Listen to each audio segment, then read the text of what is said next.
Yesterday, Donald Trump, he wrote a letter all by himself, and he did not, but he sent it to Nancy Pelosi, and it was something. If you don't like Donald Trump, wow. If you do like Donald Trump, wow, it must have been great for you. And look, we can't read the entire thing because it is the longest thing in many years that has been attributed to Donald Trump, whether he wrote it or not. But we're gonna read at least a little bit to give you an idea of what he is thinking about impeachment and how he wants the media to cover it, how he wants the people to respond to it. So he starts off saying, "Dear Madam Speaker, I write to express my strongest and most powerful protest against the partisan impeachment crusade being pursued by the Democrats in the House of Representatives. This impeachment represents an unprecedented and unconstitutional abuse of power by Democrat lawmakers, unequaled in nearly 2.5 centuries of American legislative history." Well, as we've pointed out, it is equal because 2 other people have been impeached. Also, it's not unconstitutional when it's literally in the Constitution. It's almost nothing is constitutional. Way more things aren't in the Constitution than are, but this is actually. Have you noticed that things are unprecedented, both good and bad, when it comes to this guy?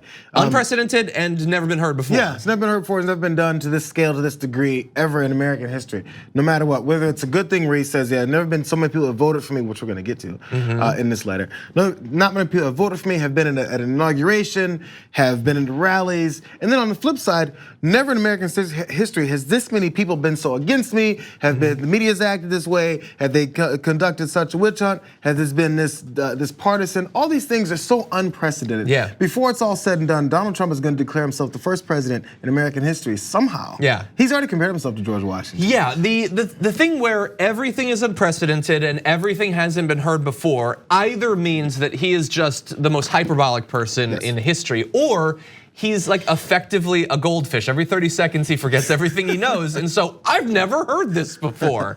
But anyway, also note that he said, "My strongest and most powerful protest." I generally am of the opinion, don't call things you're doing powerful. So this is effectively like the same as like a kid who doesn't want to like go to bed at night.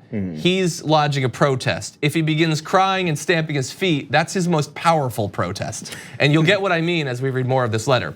So he goes on to say, "The articles of impeachment introduced by the House Judiciary Committee are not recognizable under any standard of constitutional theory, interpretation, or jurisprudence. They include no crimes, no misdemeanors, and no offenses whatsoever. You have cheapened the importance of the very ugly word, impeachment." That's such a weird little take at the end. The very ugly word, impeachment. It's an important but very ugly word.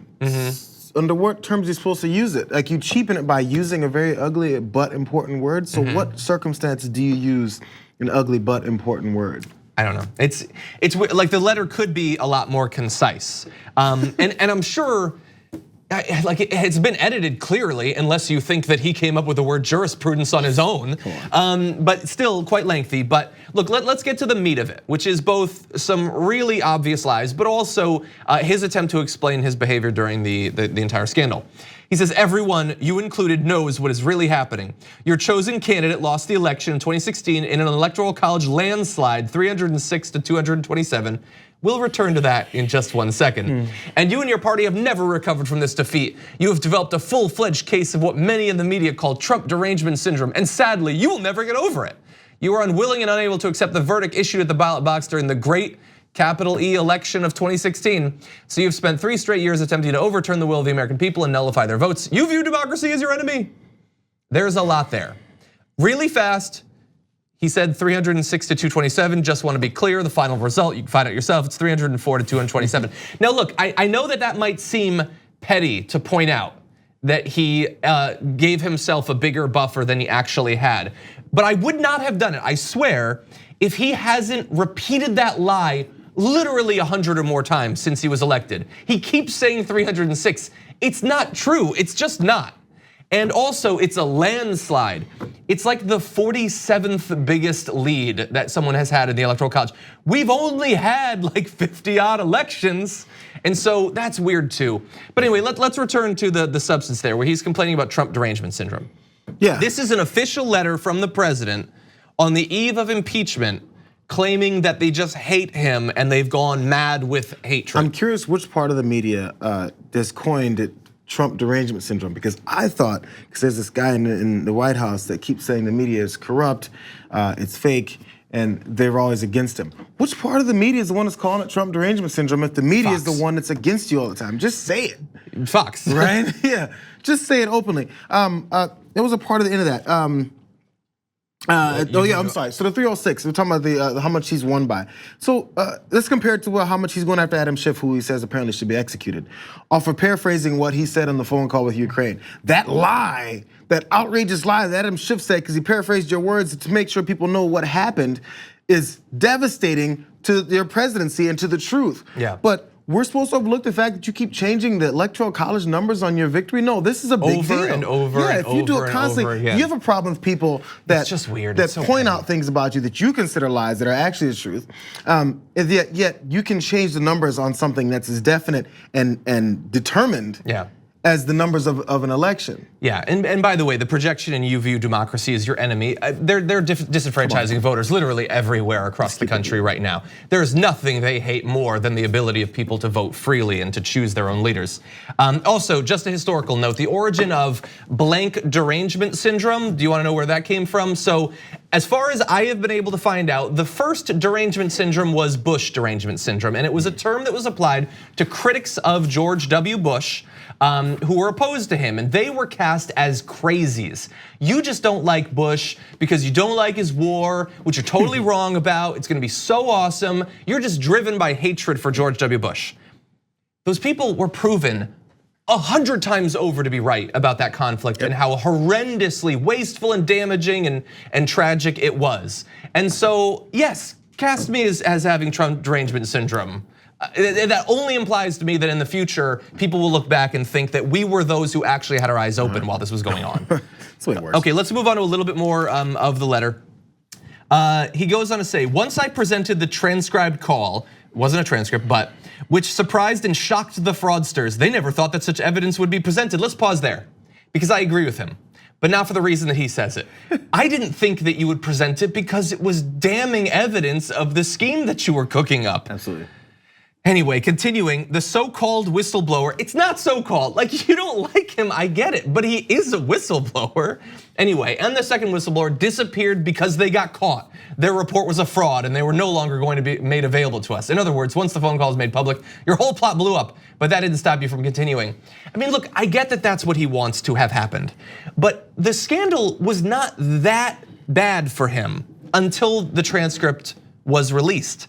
That exploded it. Nancy Pelosi was not pushing for impeachment before the transcript. So that is a really weird rewriting of history. She kind of wasn't pushing for it afterwards. One of the things that she and even at one point I think Adam Schiff were catching help from many liberals was they're not going after impeachment, even on things before this. So there's not much of a leg to stand on in saying that from the beginning, these Democrats, Nancy Pelosi has been hell bent on impeachment. No, she hasn't. She was getting raked over the coals over not pursuing impeachment. Yeah. So we can't forget the facts of how this all went down. And number two, again, like you said, it wasn't really a transcript, but definitely the surprising part was that they even put that in there consistently over and over again. But talk about it. There was a Daily Show report where they asked supporters, "Did you read the transcript?"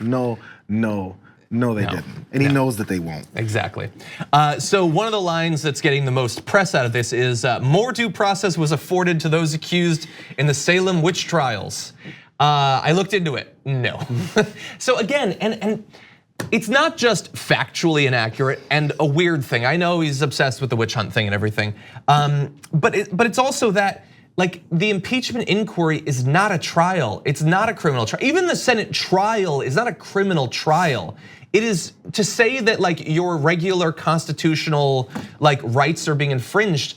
That's just not the case. You are being treated in the same way that Bill Clinton was, and that in a couple years when they're trying to impeach Bernie Sanders, the same exact way.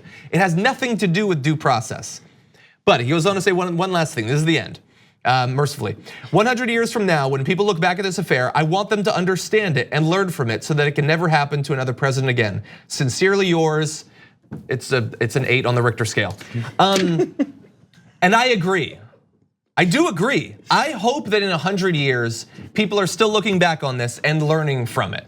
I hope not do it to another president or whatever, but that I hope people can look back and say that was a dark time for our country, that we chose an idiotic buffoon of a demagogue like Donald Trump. And I hope that we can look back, and I hope they all laugh at us, honestly. I hope that they've moved on so far that they will just wonder, what were they thinking then? And I say to you, my future descendants, if I'm lucky enough to have them, I agree, I don't know what we were thinking.